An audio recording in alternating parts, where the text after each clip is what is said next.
ডিপজল ভাইকে অশিক্ষিত বলেছে, বিষয়টা খুবই লজ্জাজনক। সে একজন সিনিয়র লোক, তাকে আমরা সবাই সম্মান করি। এই জায়গায় অশিক্ষিত কী করলো আমি বুঝলাম না। সেখানে সে ভোট করে ভোটে জয়ী হয়েছে। অশিক্ষিত আমি তো আজ পর্যন্ত এই যে নির্বাচনের দিন থেকে এই যে আজ পর্যন্ত নির্বাচনের পরে আমি তো দেখলাম না ডিপজল ভাই একটা অশিক্ষিত বিষয়ে নিপুণ আপনাকে কোনো গালিগাছ কোনটাকে বক্তব্য দিয়েছেন নাকি আমি জানা আমার চোখে পড়েনি।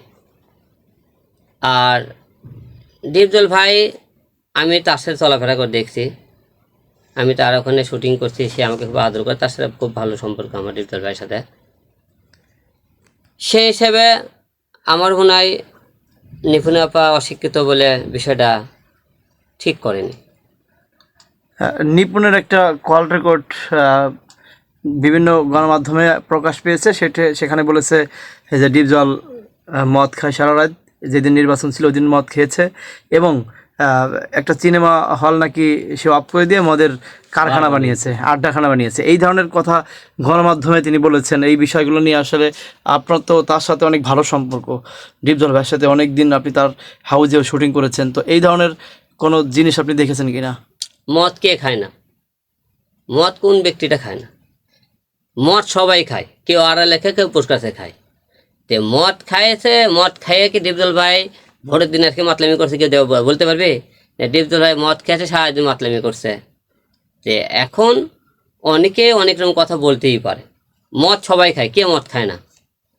তো মদের বিষয়টা এসব কোনো বিষয় নয়, এসব মনে করেন একটা মানুষের সম্মানহানি করার জন্য আক্ষেপমূলক এই কথাগুলো না। শোনেন, কথা বললে যে একজন মহাভারত হয়ে যাবে, বড় হয়ে যাবে, এত এটা কিছু না। কিন্তু যোগ্যতা ব্যক্তি কারা বলে?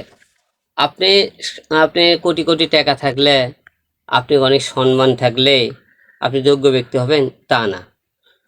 আমার কথা, যোগ্য ব্যক্তি কি লোকজন যোগ্য ব্যক্তি একজন মনে করেন সম্মান দেয়, সে একটু সম্মান ব্যক্তি না হলে ডিএ ট্যাব ভাই এত বছর ধরে সে একজন মিডিয়ার সাথে জড়িত, এবং সে এতদিন আপনি প্রশাসনের সাথে জড়িত, সে কাজকাম করতেছে। সে অযোগ্য ব্যক্তি হলে সে তো এতদিন জনগণের সেবা করতে পারতো না, আমাদের মিডিয়াতে থাকতে পারতো না।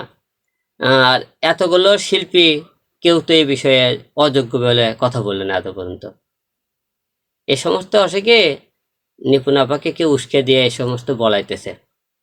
এই সমস্ত কোনো কথা একজন শিল্পী অযোগ্য, তার মানে শিক্ষাগত যোগ্যতা নেই, অনেক কিছু বিষয় এগুলো নিয়ে কথা বলা ঠিক না।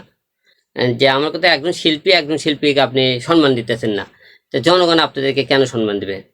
এরকম করলে জনগণ তাদের যাদেরকে মন উঠে তাদের সিনেমা হলে সিনেমাই দেখবে না, যে তারা তোমাদের সম্মান করতে, তোমাদেরকে কেন আমরা সম্মান দেব? এই যে তারকারা আসলে মানে হাতে নাগালের বাইরে থেকে সাধারণ মানুষরা আমরা সবসময় আগে জানতাম, এখন তারকারা নিজেদের মধ্যে নিজেরা কাদা ছোড়াছুড়ি করে তাদের মান সম্মান নষ্ট করছে। এবং এই কারণেও কি মনে হয় কিনা যে সিনেমা থেকে মানুষ মুখ ফিরিয়ে নিচ্ছে, সিনেমা চলচ্চিত্র ধ্বংসের একটা কারণ এটাও হতে পারে কিনা? হতে পারে। অনেক লোক মনে করেন তার পছন্দে, তার কথাবার্তা, তার মনে করেন আক্ষেপ, একটা লোকের আছে একে এত ভালোবাসতাম, এই লোকটা বেয়াদব, এই বেয়াদবি কথাবার্তা বলে, বেয়াদবি চলাফেরা, এর ব্যবহার খারাপ। জনগণ তো আমাদের এই ব্যবহারগুলো দেখতে পারে, সোশ্যাল মিডিয়ার মধ্যে বুঝতে পারে এই ব্যক্তিটা কতটা ভালো। দেন এই তো বেয়াদব, এই খুব খারাপ, সিনেমা দেখবো না। এদের তো জনগণের রাগ হইতেই পারে আমার উপর, এই সালে বেয়ার কথাবার্তা বলবো না। আপনারা দেখছেন কিন্তু যার মনে করেন জনগণ মনে করেন ভালো যখন লাগে তখন কিন্তু হলে যায় না, এই লোকটা খুবই ভালো ব্যবহার, সে সিনেমা অভিনয় ভালো, কিন্তু হলে দেখতে যায়। যখন দেখছে যে এই লোকটা ব্যবহার খারাপ, হবে না এ খুব বেয়াদব, এ খারাপ, সিনেমা দেখতে দেবো না। আচ্ছা।